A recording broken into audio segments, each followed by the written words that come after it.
Pucks with Haggs is brought to you by FanDuel, the exclusive wagering partner of the CLNS Media Network. Welcome to another episode of the Pucks with Haggs podcast. I believe this is episode number 19. We're getting close to that big 20 mark. That'll be a balloons and cake kind of episode. Can't wait for that. We've got New England Hockey Journal and Bruins beat host Evan Marinofsky here with us. But before we get to Evan, I just want to throw in a quick shout out to our sponsors. FanDuel Sportsbook, who've been with us since the beginning, and we love them. Very popular with people that love sports and love to wager a little bit, and I know there's a lot of those people out there. And let's give also some love to America's number one ready-to-eat meal kit, Factor Meals. Ready in 2 minutes, vegan options, healthy options, comes right to you. Easy to do if you're on the go and you got a busy summer. So thanks again, Factor Meals. Now that we got the sponsors, love taken care of. Evan, how's it going? What's hot with you as far as the Bruins go right now? Where you're at in your Bruins state of mind? Oh, geez. Well, we're in that, first of all, Haggs, thanks for having me. It's fun to do it's like a crossover episode, It is. Like growing up, like on Nickelodeon, like when your two favorite shows would come together and do like one show, that's this. That's right. It's been good. I mean, the Bruins, it's, it was kind of tough to get through those epepisodes in the playoffs because it was like there was nothing after, once they were done and eliminated and we'd kind of done their eulogy. It was sort of like, we're waiting for the Stanley Cup final to end, and then you have free agency and you have the draft, and there's not a lot going on with the Bruins in the draft, so it's really just free agency. But we're kind of in that second sort of, I think people are starting to look ahead to next year in the sense of like, what is this team going to be? Summer's been outside of Bruins. Summer's been great though. I mean, the weather, it'd be nice if the weather got a little bit better in the Boston area. Seems to always be rainy on the weekends, which is fun, but it's been good. How's your summer been, Haggs? It's been busy, but it's been good. Driving the kids to a lot of summer camps. Finn's at Dexter Hockey Camp this week. He's nice on his way home right now, and we're actually going to Lake George this weekend for his. He's got a lacrosse tournament with the Boston Freight Train lacrosse team. So as soon as I am done with this podcast, we are getting in the car and driving to Lake George. So it's right to Lake George. Yeah, it's been but we did go. Finn came with me to the NHL drafts.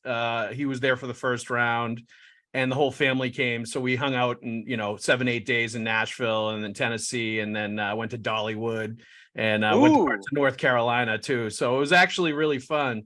In Smoky Mountains, we'd never seen any of that. I'd never been there really before, so it was cool to check that out for 7-8 days. So we already knocked the summer vacation out of the park already too. So and it's cool for him because the draft, I assume he was probably just bright-eyed watching the draft and everything. So that must have been awesome. Well, he was first of all very psyched to see Connor Bedard get drafted in person because he watched the World Juniors. He knows who Connor Bedard is, so it was really cool for him to see probably the next generational player getting drafted by the Blackhawks. But it was also equally cool for him to see Will Smith get drafted by the Sharks, number 4, because Will Smith played for the Junior Eagles. Finn has friends, teammates that play for the Junior Eagles. Like it's a lot more real to him when he sees that. And then he sees Ryan Leonard get picked a few picks later. And he played for the Springfield Rifles, which is a team that Finn's played a bunch of times and beaten. So it's pretty cool for him, I think, and it feels more real as a hockey player when you see like teams that you play against or you have friends on the teams that some of their players go on to get drafted in the top 10 of the NHL draft. So that part is pretty neat to watch, and he was into it. Yeah, I think that's the coolest thing. Like with New England Hockey Journal, like obviously we did a lot on those kids, and it's funny. There was a story I went back and looked to see like if there's anything on Connor Bedard that was ever done by us, and I think it was 2018. I think it was like the Beantown Classic at New England Sports Center. Connor Bedard was there. It was either 18 or 19. And he was written up in New England Hockey Journal. And it was a little, couple sentences. This kid, he's young, but he's clearly the best player there. And I mean, it was so fascinating to be like, oh my God, that was, 5 years before. But and now with my job, I'm always like, maybe I'm like this 14-year-old kid, he's going to be the next Connor, or this kid's going to be the next Connor Bedard. So it's soon enough, it'll be Finn Haggerty in the we'll see. So. Hopefully, as long as he continues to love playing the sport, that's what I'm most. That's all that matters. Like, and to be honest with you, like he's like comes home from the scrimmages and he's talking about like, I scored goals, I did whatever. Like he gets most excited about like breaking up kids in the final seconds of the game when somebody pulled a goalie and like the game's on. Like he's into it, even in a scrimmage at Dexter summer camp in the middle of July. So that part's pretty cool. But you're right. It's as much as we like when they're young say, oh, they're still going through puberty. They're still years away from the draft. Like you want them to be at their best when they're 17, 18 years old. You can't see a kid at 13, 14 and say, this is an NHL superstar yet. Because there's so many changes that they have to make. But that being said, Connor Bedard gets a write-up in the New England Hockey Journal for that tournament. We see video clips of like Braden Point playing at the Brick Hockey Tournament in Edmonton when he was like, Finn's age. Same thing with Johnny Gaudreau. And some of those kids are already like standing out at that age, and they just continue on the upward trend, which is like seriously cool to see as well. And it tells you that there's different paths of development. Some kids like stand out and continue to stand out. Some kids stand out early and plateau, and other kids just keep going up and up and improve. And it's cool to see all of those different pathways that kids have.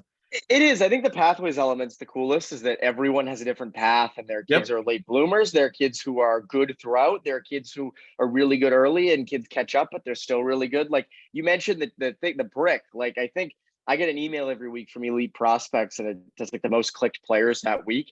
And the third most clicked player last week was from the Montreal Canadiens in the Brick tournament. He's 10. Liam Tepp set a new tournament record at the Brick tournament with 15 goals and 14 assists in 8 games. And it's crazy. I mean, that kid, like in 5 or 6 years down the line, we're going to be like, oh, this kid's the big prospect for, the 2031 draft or something.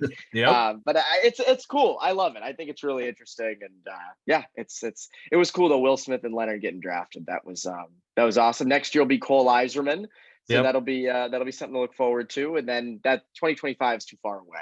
We'll cross that bridge when we get to it. The national team development program just cranks out first round picks and draft picks in general. It's ridiculous. But I will say, the funny thing with the Brick, to shout out to the two teams that were playing at the end, the Montreal Canadiens, as you mentioned, the junior Canadiens, they had a team in the final, and another team from Minnesota was in the final too. So a couple of hockey factories had a bunch of stud kids that are 9-10 years old out there playing in Edmonton in the mall for the hockey championship when it was like the best of the best from around, North America, which is pretty cool to see.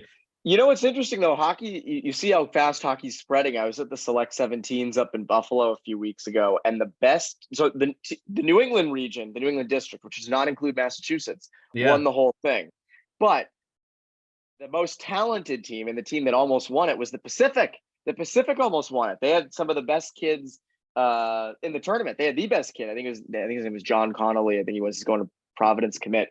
But I mean, like it's crazy to see how hockey's growing, but you still have your Canada, Minnesota, New England, like those are still, prominent, but it's cool to see sort of the other ones, Pacific and, like the Southwest kind of compete, because it's, good to see hockey spreading. As much as Gary Bettman gets booed at the Stanley Cup finals when he hands over the trophy and gets, badmouthed on social media, like his dream of growing the game in every reach of the United States has absolutely worked. You see it with NHL players coming out of California, Florida, the Southwest, like all these different places where they were stubborn about keeping NHL franchise. Dallas too, like that Junior Stars program is ridiculous. Oh my God, I know. So like his vision of growing the game in all these non-traditional places not only is working at the NHL level, as we saw when it was 4 non-traditional teams at the end in the Stanley Cup playoffs, the last 4 teams, but also with the kids that watch these teams growing up and are playing hockey in these places, the Austin Matthews of the world that are playing in non-traditional markets and go on to be stud players. So, all that stuff is super cool to see. First thing I think we want to get into is just a little bit of Bruins news. Just the latest things that are happening. As you mentioned, Evan, there's kind of tumbleweeds blowing through the Boston Bruins news scene right now. Like it's from July 15th to August 15th. That's usually, if you're involved in the hockey media, the time when you can plan vacations and go away, because it's pretty much the dead portion of the off season, because like all the executives, all the coaches, all the players, they all go to like their cottages in Canada for like a month and go water skiing and golfing and, sitting out in the beach somewhere or a lake, so they don't have to think about the rink, because they know captain's practices are going to be staring at them in the face in late August. So the big news for this past few days, week, whatever you want to call it, was just Tomas Nosek signing a 1-year, $1 million deal with the New Jersey Devils. That Don Sweeney had basically said that the ship had already sailed on July 1st and that he wasn't coming back. That was obvious when they signed Patrick Brown, when they signed Morgan Geekie, both those guys kind of, bottom 6 sort of center profiles. And then they went out and got Jesper Boquist afterwards for short money from the New Jersey Devils, signed him in free agency as well. And he's a center winger, very versatile. So, they've got internal prospects, internal candidates, Johnny Beecher, Marc McLaughlin. There's at least a couple of guys that are going to be pushing hard in training camp and are kind of at that age now and at their development track where they should be competing and be in the mix for a fourth line center spot for sure. So there's going to be a lot of different candidates involved, and that kind of made Nosek the odd man out. And I get what the Bruins are doing here. They couldn't even the salary cap situation that they're in. They couldn't even afford to spend $1 million on a fourth line center, right? They needed that $225K in savings if Patrick Brown is the guy that they're going to throw in there. And that's going to benefit them. But I also think that you see with them when it's not somebody they drafted and developed that's on their fourth line, they turn them over. They don't re-sign those guys to other contracts. It's like you sign them to a 1 or a 2 year deal. Thank you for your service. They get the most out of them. And they credit to the Bruins NHL scouting staff. They have a good eye for the fourth line guys, like especially the centers. Seems like every time Don Sweeney signs one of them to a 1 or 2 year deal, they perform either at or above expectations. So, now it's time for somebody else to come in. But, by the same token, they're going to miss a guy like Nosek. I think just face-offs, D-zone presence, smarts, like a lot of things that he brings to the table were things that aren't going to wow you and things that don't show up in the fancy stats when you bear them out. But like, he's a valuable guy to a winning hockey team. Well, I think, they always the saying, you don't know how good you have it until it's gone. And I think he's an interesting case of, there were a lot of things that, not that they ever took for granted, but there were things that he did the dirty jobs, a lot of D-zone starts, penalty killing, things that you need that are, you'd love to keep away from your top six when needed. And he kind of took those on. And I think like for New Jersey, it's a heck of a pickup. That's a team that, should be making a deep run next year, kind of on the cusp. And, I think they could use a legit fourth line center who can kill penalties and shut opposing first lines down. And I think he's good for that. But you hit on it well they have the internal candidates. And I think they want to see, can a guy like McLaughlin step in? Can Johnny Beecher step in and be the fourth line center? And there'll be growing pains. I mean, I don't think that fourth line will be fully hashed out until, February, maybe March. And that's fine. But you're right. I mean, I think you have the guys internally. If you bring back Nosek, he's there for the whole season. You're not taking him out of the lineup. He shouldn't be. He's a better option than those guys. But you want to allow a guy like Johnny Beecher to grow into it. You want to allow a guy like Marc McLaughlin to potentially grow into it. And, I just think that they're at that point. And you mentioned the cap savings as well. You got to do that. But, again, I think it's an opportunity for a guy like Beecher and McLaughlin to step in and hopefully kind of take that fourth line center spot. I think Beecher might be a little more for that, I think, just with his speed down the middle and his overall game. But, again, I was also surprised Nosek lasted as long as he did on the free agent market, because that seemed like a guy who, I'm surprised teams didn't identify quicker of, okay, this is a guy who would be a valuable member to a contender in the bottom six. And, New Jersey picked him out before everybody else, it seems like, and it wasn't an expensive deal. 1 year, $1 million. I mean, that's not for a team that's contending. It's a guy who is going to be sort of an X factor on your fourth line. So I was surprised to see him last as long as he did. But New Jersey made sense. Yeah, I think so. I mean, he's a guy that can help you if you're a winning hockey team that's going to, that you're going to be in the playoffs. And, some of the details in his game are going to help you if you're that kind of a team, especially a younger team like New Jersey, where they could use more veteran guys that have had a lot of playoff experience like Nosek and, a lot of the things that he brings to the table. I think him lasting as long as he did speaks to just the salary cap jeopardy that so many teams in the NHL are in, where they just don't even look at $1 million like they look at it as a luxury for a fourth line player. I think so many teams right now, and this was the way of the world when this new CBA came into existence between the NHL and the NHLPA. You knew that it's going to sort of turn into the NBA, where you're paying 2 or 3 guys huge money at the top of your salary cap, and then you're trying to backfill with all these guys on minimum veteran deals or close to it, for your fourth line roles, for your bottom pairing defenseman roles, for your backup goaltender role, all these places where you can, clip coupons and save.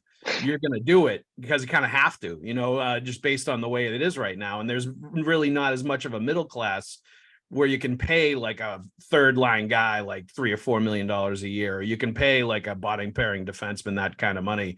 And I think Nosek just fell into that sort of like veteran problem area where teams just don't have the money anymore for items like that. They look at him as kind of a luxury item. It is interesting, like the fourth line picture and who's going to come out of it. I think Patrick Brown is obviously a much less established NHL player than Tomas Nosek was. So I do think if one of the young guys beats him out for the fourth line center position, it's not going to be as big a deal if they end up having to send him to Providence and he goes down there, both, the contract that he has and, his profile and how much he's played in the NHL the last few years. He's been kind of back and forth. It is a one-way deal. So that does send a little bit of a message that they think Brown is going to be a guy that is going to stick, or at least the notion is he's going to stick, or the message they're sending to him is they think he's going to win a job. And maybe it's the 13th forward job. We'll see. But I do think, all things being equal, the Bruins would love to have one of their young guys step up and take that job. Certainly Beecher is going to get every chance to win a job like that because the Bruins want to see a first round pick develop into something useful. They invested a lot in that kid and they want to see him become something that's going to help them at the NHL level. And to your point, he's got the speed. He's got the size. He's got a little nasty to his game. He certainly isn't going to be like a 30-goal scorer at the NHL level. I think that's already established. So that's going to be kind of his lot in life. And his ceiling is maybe be a top, bottom six center, a third or fourth line center that is physical, is going to pop in offensively every once in a while, but is going to play the physical game and the fast game. Like I remember him at his first development camp. The long strides and the way he skated, it's Eichel-esque the way he skates. He's just a big, powerful skater. He is. He's super fast. And that should play at the NHL level. That and his size and his physicality should all play. It's just a matter of is he going to be the detailed part of the game? He's going to have the details. He's going to be able to win faceoffs. Some things that I saw when I watched him play that weren't quite there yet. Is he going to have enough of that stuff at the NHL level to be a fourth line center where all that stuff is extremely important? The things that Nosek was really good at, is a guy like Beecher going to be able to do any of that stuff? Take your swing at betting MLB on FanDuel and get 10 times your first bet amount in bonus bets, up to $200. That's right. Just bet $20 and you'll land $200 in bonus bets, win or lose. That's $200 you could use to bet against the Red Sox because you think they're going to lose most nights. It's on a safe app that's secure and really easy to use. And when you win, you get paid instantly. That's why we love FanDuel Sportsbook. So there's really no better place than to use it, the exclusive wagering partner of the CLNS network. Sign up today and visit FanDuel.com/Boston to get up to $200 in bonus bets. That's FanDuel.com/Boston. And you'll land up to $200 in bonus bets based on the first bet that you give them. And, McLaughlin's another guy. I thought he should have won an NHL job out of training camp last year. I was shocked he didn't. The way he played, he deserved to win the fourth line center job. And I didn't think Nosek particularly did deserve to win it with the way camp went. But as we went on, I think we saw what Nosek brought to the table. And again, McLaughlin's kind of a young guy where some of that stuff was developing and wasn't quite there. And I think that's why it came down the way it did. But, McLaughlin is definitely in sort of a now or never kind of part of his run with the Bruins here, where it's his time if he's going to be a fourth line center to kind of win that job. Or, is he going to continue to be a guy that's going to sort of bounce back and forth between Providence and the Bruins? So, that the fourth line situation in general is going to be really interesting. And there's so many sort of new bodies among the forward group that it's going to be interesting to see how that whole thing plays out. It's funny. You mentioned McLaughlin. Like, I hope he sticks somewhere in this lineup because I think he's so reliable. I think he's a guy you can plug into that fourth line and you kind of know what you're going to get. That's how he's been at every level. Like that was kind of how he was like at BC. You knew what you were going to get. He's not going to be a superstar, but he's reliable. He can kill penalties. He can beat ice time, do some defensive work. Like I think McLaughlin, I hope he sticks, whether it's on the right side or down the middle. And Beecher again, like Beecher's a guy who you almost hope there's some of the Trent Frederic in there. Like, can you stick and do your job, provide a little offensively. There's times where Frederic's inconsistent. You Yep. see him where, the physicality isn't there when it should be, or things like that. But, Beecher has that speed. I think, I remember watching it at Michigan, the amount of shorthanded breakaways that guy got a game was crazy. And, unfortunately the finishing really isn't there. And, but again, if he can kind of, take away passing lanes and kind of be a valuable member in the defensive zone, whether it be on the PK or at 5-on-5. Like, I think he should stick. You mentioned the Patrick Brown thing being one way. I don't know, again, maybe he's the 13th forward, but I don't know how, it's not a guarantee that, a guy like Beecher or McLaughlin steps in. Would you ever think of Beecher on the wing? I mean, I probably wouldn't. I think there's a lot of speed there, but I mean, I guess if it's a fit, sure. I think he's big enough that he's big enough that he should be able to win his share of board battles on the wing. And that's really usually the biggest problem that guys, centers in particular, if you're going to move them to wing, that you're concerned about. And I don't think the board battle physicality thing is going to be an issue with him at all. And, it can be a way to ease some of those guys into the NHL level, is to put them on the wing where there's less responsibility. And he's just playing fast all the time. And that could be like something for him. And it's funny, you mentioned sort of like seeing him get all kinds of breakaways because of his speed and his physicality, and it sort of opened him up for a lot of great offensive chances, even if the hands weren't quite there to finish. That was Daniel Paille when he was with the Bruins. Yes. He was a former first-round pick. He was a former first-round. He wasn't obviously as big as Beecher, but he was a former first-round pick. He was super fast. He was tenacious, and those two qualities got him a lot of breakaways and a lot of chances that were great offensively. But he couldn't finish a lot of them too. And he ended up having a really productive run with the Bruins as their left winger on the fourth line. So, I do think there could be a possibility of him, getting looks at the wing as well. And it's going to be really interesting to see how that whole thing plays out. But, I'll continue to circle back, and it was funny. We were talking about Jeremy Swayman, offer sheets, all this other stuff, like previously in previous weeks and in the last month or two.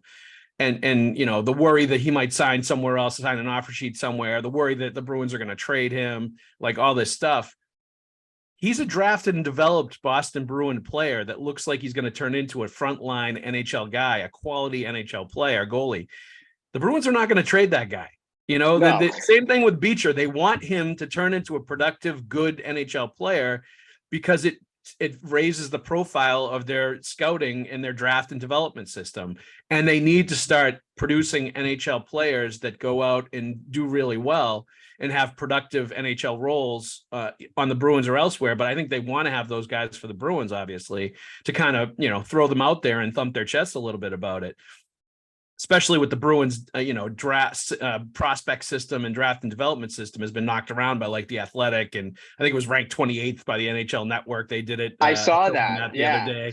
So like they want it's in their best interest to get Beecher's guys like that online and get them succeeding and thriving. So I do think he's going to get a lot of looks, and I do think they're going to try to find the best place to put him in to do something at the NHL level and get some return on that first round investment. Moving on beyond the fourth line and just in general, the Bruins have about $5 million in salary cap space right now. They do have Trent, Frederic, and Jeremy Swayman still waiting for contracts. The calculations that I've done, the comparables that I've looked at, as far as the arbitration hearings that are coming up in the month of August and all that stuff, I think they could theoretically get both of those guys signed for the money that they have now. I think it's between 5 and 5.5 million in cap space. I think it's 5.42 exactly. Yes. That's what it is. Good job, Evan. You were right on that exact number. Nice work. That's my one note. I have that written right down. It's 5.42 million. I have no other notes, but that's the one note I did have written down, so I can contribute. So there was a number of comparables for Frederic. I think Swayman's pretty much locked in, I think, around $3.5 million. I think that's what he's going to end up getting, somewhere in there, based on the numbers I was looking at for RFA goaltenders. Frederic, I think, is going to get around $2 million, maybe a little bit less. And it was funny. People were concerned about Tanner Giroux and the deal he signed a few days ago or last week with the Tampa Bay Lightning, thinking that was going to raise, because I think his was like in the $2.5 million, $2.6 million range per year for a 2-year deal. I think people were worried that that was going to raise Frederic up, and it was going to be a comparable to Frederic, and it was going to put his number, up in the 2.5, $2.6 million range.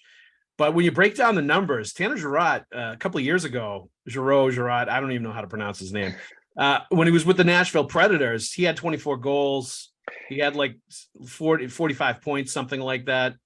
Like, wasn't Tanner Jeannot was like a big deadline acquisition. He was a deadline acquisition. Like, that was a guy who people thought like, oh, big power forward can be in your middle six, potentially like, higher in your lineup and make an impact. Have we ever thought that about Trent Frederic ever? No. Not trying to rip him here, but like, he was good last season, but I don't think we've ever looked at him in the same light that we've looked at Jeannot. No, and 24 goals is 24 goals. Like, if you do that in a season, you're a legit NHL goal scorer. Like, Frederic had a career high of 17. His shooting percentage was off the charts this year. Like, there's a lot of questions as to whether he's ever going to be able to match 17 goals again. But it's still not, getting in the mid-20s. Like, that's a whole different stratosphere of NHL production. And his points per game, Frederic's is about like 0.27 points per game in his career. Jeannot's was up in the 0.38 range, somewhere in there, close to 0.40 points per game. Like, he's not a comparable for Trent Frederic. Max Comtois, with Luke Evans, maybe. There was several players I looked at, and their numbers, their stats, where they were in their contract status as far as being RFAs. Like, there were a lot of parallels between him and those kind of guys that were in the Capo Caco was another one that were in the like 1.5, 1.6, and Caco I think had the most, 2.1 million a year, and I think he was more high end than Frederic. So Frederic I think is going to come in at like 1.8, 1.9 a year for 2 years. So long story short, I think they're going to have enough cap space to sign both of those players. Unless like something goes completely sideways in the arbitration hearings, which I'm sure. You never know. And I don't even think it's going to get that far. I think they'll figure out Hopefully something. not. Yeah, you would think. I mean, Don Sweeney's done a good job of avoiding that in his career, but I'm just interested to see how it's going to play out. You have any feelings one way or the other on either one of those? Yeah, I mean, Swayman, I think you said 3.5. I think that's right around where I have him at. Like, that's, maybe he gets up to 4. Again, Sweeney's usually pretty good at kind of getting his own guys to sign solid deals. And I think, if they want to, whatever he uses for his negotiation tactics, maybe they work here and he gets it under. And Swayman wants to be here too. Like, I think I get the feeling like he wants to be one of those guys that like toes the line and does what the team needs and all that stuff. Yes. And there's one other thing though, Haggs, about the salary cap and those guys, because you're right. Those guys at the numbers you gave, which I agree with, should probably get in under that salary cap. Patrice Bergeron comes back. How you paying him? Well, you're gonna have Patrice Bergeron. You're gonna have to move. You're gonna have to move somebody if Bergeron comes back. There's no question. And so that's the thing. And I think that's the one area where, like, if he does come back, even if you do what you did last year with his deal where you have the overages, I still think, maybe you do have to move someone out, and which is tough because, again, like the guy, and we'll get into this, like the guys that the candidates to get moved out, everyone looks at Forbort, everybody looks at like Grzelcyk, and I think you lose like a legitimate piece there of your back end. Or if you want to, get into the forwards, do you decide not to, re-sign Jake DeBrusk and move him early or something like that, right? Like, so again, I think it's great for Bergeron to come back. Obviously this team needs him. You need a number one center. But if that's the case, they're going to have to make a subsequent move because they don't have they may have the space for Frederic and Swayman. They don't for Bergeron, for Frederic and Swayman plus Bergeron. So I don't know. I mean, it's, you hope that those Frederic and Swayman numbers can come in. I also hope the Frederic deal is not one that's regrettable. I think Frederic's a guy that I would rather have him be short-term than a long-term deal, because I think long-term, he's someone that we're still, even though after a good season last year, we're all still kind of like, all right, having Frederic, like, what can he be? Because again, he was on a very good third line last year. And, ultimately this year's probably not going to be on as good or as potent of a third line. So, how much do the numbers drop off? Is he more physical more often? What is he bringing every night? So, and also, can he move to center? He was a guy who came up as a center. He's really just been a wing at the NHL level. But like, I am curious, can he be an NHL center on the third or fourth line? Like, maybe that adds a little more if it's a short-term deal in the next 2 years. He adds that to his game, boosts his next contract. So, but yeah, hopefully those numbers come in late. But yeah, the Bergeron thing is an interesting. Well, it always comes back to Patrice Bergeron this offseason. Always, and it always will. Always. As long as he's the captain of this team and the face of the franchise, and especially now that we've reached the point in his career where he's almost like, it's a year-to-year thing, and it's almost it's not at the level of the Tom Brady sort of when he got to that point where he was going on 1-year deals, and there was kind of like pomp and circumstance that went along with him coming back, and the question looming way into the offseason like it does now. We don't have a reality show with Bergeron. No. We behind the B. No. We behind the B, but we don't have his own reality show. Thankfully, we will never have a reality show with Patrice Bergeron. He's way too classy and modest to do something like that. But this is true. You're absolutely right that the way it is right now, they're going to shimmy under the salary cap, I think, with everything that they've done. If they just sign Frederic and Swayman, and that is it. If Patrice Bergeron does come back, and I think they've got obviously a contingency plan in place if and when that does happen, because you're going to make room for him. I think you're right. I think they're definitely going to have to clear salary cap space, even if it's like a $1.5 million, incentive laden contract. That still means you're going to have to move at least one player. And I would think when Bergeron looks at, like Anze Kopitar going out and still making big money, as he's an aging sort of Selke Trophy #1 center type, like, I don't know if he's kicking himself at all saying I should be getting a lot more money than I'm getting right now to come back and play. But I know obviously he's made tons of money and that's not his number one priority right now. But somebody is going to have to move if he comes back. And it's you talked about the usual suspects. Derek Forbort's definitely one of them. I think there's a lot of fans out there that would like to see Forbort moved because he didn't have the greatest playoff. And let's face it, that guy's not the sexiest player in general when it comes to like the casual fan, because he blocks shots, he kills penalties, he doesn't, he's what you need to win. You need a guy like that if you're going to have a good team, if you're going to have a good penalty kill, if you're going to have a good defense.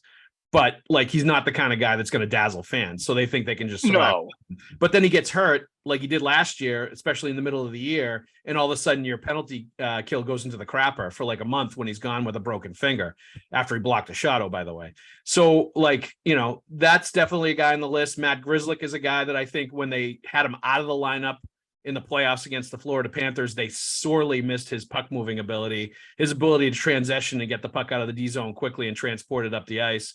That was definitely missing from the lineup when he wasn't there. So you're going to miss something with him as well. And then you mentioned Jake DeBrusk is definitely, I think if they move another forward, that's probably a guy that they're going to look long and hard at being forced to move. And that's going to take away one of your, goal scoring threats, a guy that's got tons of speed, tons of skill, and has gotten to a point in his career where he shows up more than he doesn't during games. He's not as much of a no-show for long periods of time as he was earlier in his career when he was younger, and maybe later in his career when he was playing for Bruce Cassidy and not quite happy with where he was. But last year, I think you saw a much more consistent, better all-around player that was finding ways to be a factor, even if he wasn't, scoring 2 goals or doing something. And just like little things like the Winter Classic, getting hurt and scoring 2 goals in the third period. He was showing more grit than I think he had in the recent past as well. So you're going to miss things if he's gone as well. What's your priority list as far as those guys or anybody else you think might get moved if you did have to make space for Bergeron? It's tough because, I think with DeBrusk, I talked about this a little on Bruins Beat this week at the end. And I was at a game recently with or a hockey game out in Foxborough, and Mark Diver was there. We were kind of going back and forth on this. And also been a guest on this show. We only book the greatest guests here. Yeah, this is true. He's higher than me. He's a better guest than I am. Mark is up here. I am down there. But the funny thing about DeBrusk is like let's say the Bruins are 10 games under 500, or 10 points out of the playoff picture around the deadline, right? And they say, you know what? DeBrusk has a year, he's going to be UFA in a year. Like, we're not going to re-sign him. Let's deal him, right? At the trade deadline next year, Jake DeBrusk, I don't think the Bruins are going to be in this situation, but if they are, if they were going to trade him, he would get you a lot. Like, I think he gets you a sizable return back. If you deal him now, you're not getting a lot for him. You're not getting as much as you should. And, that's a guy like, again, if you're in that position next year, maybe you get a first for him or a couple big prospects. And suddenly, all right, you've kind of replenished yourself a teeny bit for that. So that's a guy I wouldn't want to deal now. But I guess when we talk about like what Forbort brings and what Grzelcyk brings, it's tough because it's not like they do the same thing and we can just be like, oh, Forbort, they do the same thing. Forbort can go or Grzelcyk can go. They do such different things. You need Grzelcyk, as you said, in that series against Florida, when they couldn't move the puck out of their own zone. Like, that's a guy who helps you there, right? And you look at a guy like Forbort, he goes along with the trend of what the NHL, Stanley Cup champions of late have become, of bigger defensemen. I think he's 6'3", kills a ton of time at 5 on down a man. And I think he brings a lot. And, I think if you lose him, you miss a bunch. If you lose Grzelcyk, you miss a lot. I don't want to trade DeBrusk because the other thing is, like, you don't have Taylor Hall anymore. You don't have Tyler Bertuzzi, right? Like, if those guys were somehow still here, it'd be like, oh, DeBrusk can be kind of crossed off the list. But you don't have that. And the other thing is, and we haven't touched on this from Dev Camp. I know you did a Dev Camp podcast. Lysell. I think everyone expects Lysell to jump up and kind of be a productive guy, but I don't know if that's coming. I don't know if that is all that there. Again, the skill is there, but watch him away from the puck. It's not, that's a guy who's not, I don't think he's quite NHL ready. I don't think he's going to be jumping into the top 6 next season to start, at least. I don't fully see that yet. So I think all three are guys you want to keep. If I had to pick, they underutilized. They didn't really use Grzelcyk a lot in the playoffs last year, and I think, with the way the league's trending, and maybe also you can get something for him, a team might look at him and say, oh, that's a guy who can, jump on our power play, be a productive guy. Maybe you can get a little something more for him than you would for Forbort. I don't want to do that, but I think if I had to pick one of those three, it would probably be him. It's tough because I think he's a great player and I think he adds a lot, but just what you got there, I think that out of those three, it's probably him. No, I think it is him, and I think you're right. And that would be my choice. And it would be because simply, well, it's twofold, right? You want and need a bigger defenseman core. Look at the Vegas Golden Knights, look at the Tampa Bay Lightning, look at the teams that have won the Cup in the recent past. The Blues beat you with a huge D-core. 6'2", 6'3", 210 pounds, like across the board, like average size. They don't have any 5'9", 175-pound defensemen. And I value Matt Grzelcyk a ton. I love watching the way he can escape the D zone with the puck and the way he moves it up the ice. And I think he's turned himself into an excellent NHL player. Like, he's taken his ability and he's maximized it. He's a good kid. He's a good player. Obviously a great story with his dad being on the Bull Gang and him being from Charlestown. Like, he's had an excellent run with the Boston Bruins. But I think when you look at the size, and I think you also look at a guy like Mason Lohrei that looks like he's very close to the NHL and looks like he's going to be ready sooner rather than later, you all of a sudden take out Matt Grzelcyk and put in Mason Lohrei. All of a sudden your defenseman core is 6'3", 210 pounds all the way across the board. And you look a lot more like the teams that have been winning the Cup lately. And you're not really getting a drop off as far as moving the puck, offensive ability. Like, that kid's got it. He was the best player, I thought, by far at development camp. Oh, I don't even think it was close. Dominant. And I think they've told him to scale back, like, the high risk play with the puck, to scale back some of the offensive stuff, and some of the stuff that you can be, the over aggressiveness, to make sure he's being sound defensively. He's playing good positional hockey, make sure he's doing fundamentally what he's supposed to as a defenseman, at least to start as a young player. So I don't even think he had it dialed up to 10 volume, during development camp, as far as like trying to razzle dazzle people with what he can do with the puck. I think he was just playing good, solid defenseman and showing them that he could do it. So I think because of that reason, and that's usually how these trades work, right? You're not going to deal a guy like Grzelcyk unless you feel like you've got another option or another answer or something that you can fill in there. Now, does it happen? Maybe does Bergeron like not play for like the first month of the season and then come back later on into the year? Who knows? Like, let's put a theoretical scenario out there where Bergeron, maybe he wants to heal up more. Maybe he doesn't want to play the full grind of the season. Maybe he comes back, a month or two in. I don't think he's going to do that because he's the captain, and I think he feels responsibility, and like, it wouldn't be him to do something like that. But that would be the perfect scenario for the Bruins, where maybe they have Grzelcyk for the first month. Maybe they make sure Lohrei is ready down in Providence for the first few weeks, month of the season, make sure he's like ready to come out of the oven. And then, they can pull the trigger on all this stuff and be salary cap compliant, making the moves that they want to and sort of, replacing one with the other. I don't think that's necessarily going to happen. It'll probably go in. If they sign Bergeron, I would suspect that it would go into training camp with them being over the salary cap because they don't have to get cap compliant until opening night. And they would take a long look at Mason Lohrei, make sure that he's ready for an NHL, for the NHL, and ready to take on, a top 4 role 20 minutes a night on his shoulders, and then maybe make that decision to move Grzelcyk. And I could see all of those sort of dominoes coming, falling in succession like that. But I think, to your general point, I'm with you. I think Grzelcyk is the guy that you move. You have a surplus of defensemen. You added to it when you signed Kevin Shattenkirk. So I think you have, prospect wise and NHL player wise, you have too many defensemen right now. You should move one of them to create salary cap space to do what you want to do. And you already moved Taylor Hall. I think if you really start moving more top 6 caliber wingers that can put the puck in the net, you're going to be cutting into the bone where you're just not going to have enough players that can do that. And you're going to be substantially hurting your offense.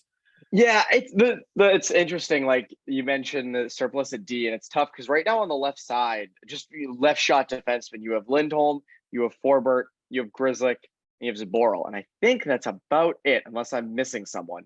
No more Orlov. And so you have those 4. And I think it's tough because, like, if you let go of, let's say you do trade Grzelcyk, and then, all right, so you got Lindholm, Forbort, I think Lohrei probably could benefit from a full year in Providence.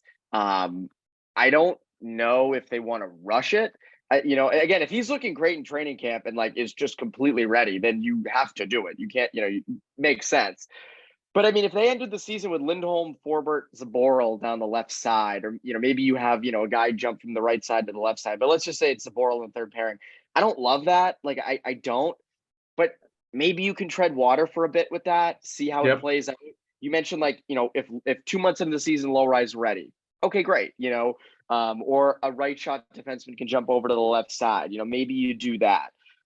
Again, they're not going to be the 65 win team they were last year. I think that's one thing that people have to kind of get on is you're going to have holes in this roster.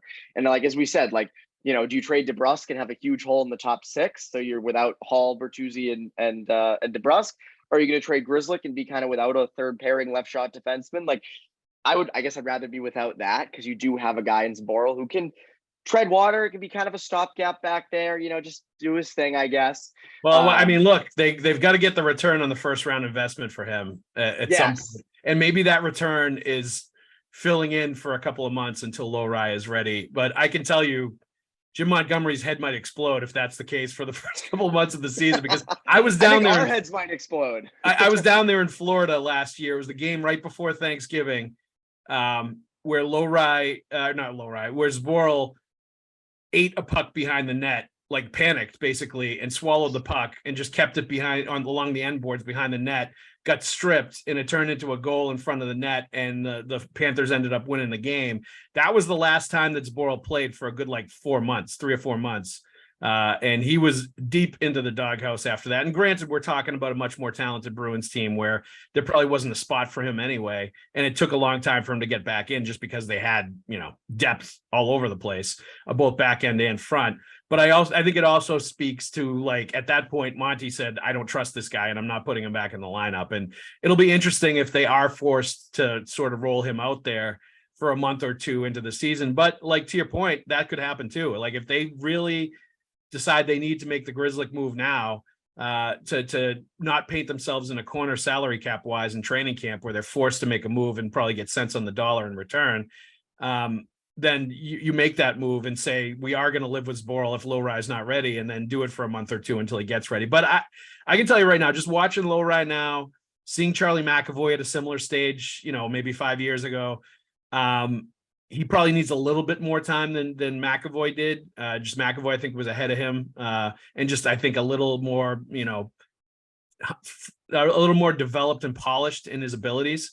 But Lohrei, I don't think is that far behind. I don't think it's going to take much AHL time before he's ready to move to the next level. I think it's just more the speed and the physicality and getting used to that stuff. And it helps a lot when you're like 6'5" to get used to the physicality. And a good skater. I think that's the one thing with him that I think, like, you know, they're so fortunate because, you know, he's 6'4", good skater. That goes along with the NHL defenseman of 2023, right? Yep. Like, good size, good skater, moves the puck well. And, you know, again, I think there's solace in the fact that, you know, you have Hampus Lindholm there. You know, you'll probably have Derek Ford. Let's say you trade Grizzly. You don't need to immediately go out and say, well, we need to figure out that third, you know, the left shot defenseman. You have your guy in waiting in Mason Lohrei, whether that's in December of this year, whether it's earlier, whether it's later, like, he will come up at some point and have an impact. And I think there is solace in, you know, there's a lot of holes in this prospect pool. We have talked about them at length, you know, in previous episodes and writing. Like, that prospect pool is not outstanding, but I think the one thing you can bank on is you have a top 4 left shot defenseman in the system who is going to make an impact at the NHL level. And whether that's, you know, this year, next year, you know, there's solace in that. So if this is kind of a bridge year, you know, we talk a lot about next off season, they're going to have more space. Hopefully the cap goes up. Like, that's when you can maybe kind of figure out your center position, you know, life post Bergeron. If that's the case, and this is kind of a you know, sort of a bridge year, maybe Zaboral on that third pair is what you do, or you move over a right shot guy, or you bring Lohrei up for spurts during the year. And again, that's not like punting on the season. I mean, the Panthers had Mark Stahl on defense and guys like that who, you know, were past their prime and were kind of looked on, you know, lower on the totem pole, but did their job. And I think if you can get, you know, I don't put those expectations on Jakub Zaboral. There's no reason to yet. But, you know, at least you have Lohrei in waiting, as you said, because as you said, I mean, clearly the best guy at development camp. I mean, the only one that was even rivaling him, I think, was Poitras. But that's down the road. That's not anytime soon. So, yeah, I mean, it's really, you know, it's a tough call, though, if Bergeron does come back. I mean, I think everyone would rather Bergeron do come back than not. But you do have to make a tough personnel decision if he doesn't. Well, Evan, I think we just solved all the Boston Bruins problems in the last 45 minutes. So, like, we've done it. All they got to do is listen to this podcast, and they got all the answers to the questions, right? They already do. So I don't think we have to tell them. I think they'll know to do that. I would hope. That's right. Evan, thank you very much. Evan Marinofsky from New England Hockey Journal, the Bruins beat host. Check out that podcast. Also in the CLNS network. Thanks for coming. And thanks to our sponsors, FanDuel Sportsbook. We love you. You've been with us from the beginning, and Factor Meals, America's #1 ready-to-eat meal kit. Go out and check it out. Ready in less than 2 minutes. All kinds of vegan, healthy options if you're into that. I might not be, but they have plenty of options that I like too, the surf and turf and all kinds of other things. Fantastic. So check out Factor Meals. Thanks for being a sponsor. And thanks for listening to Pucks with Haggs. We'll see you at the rink.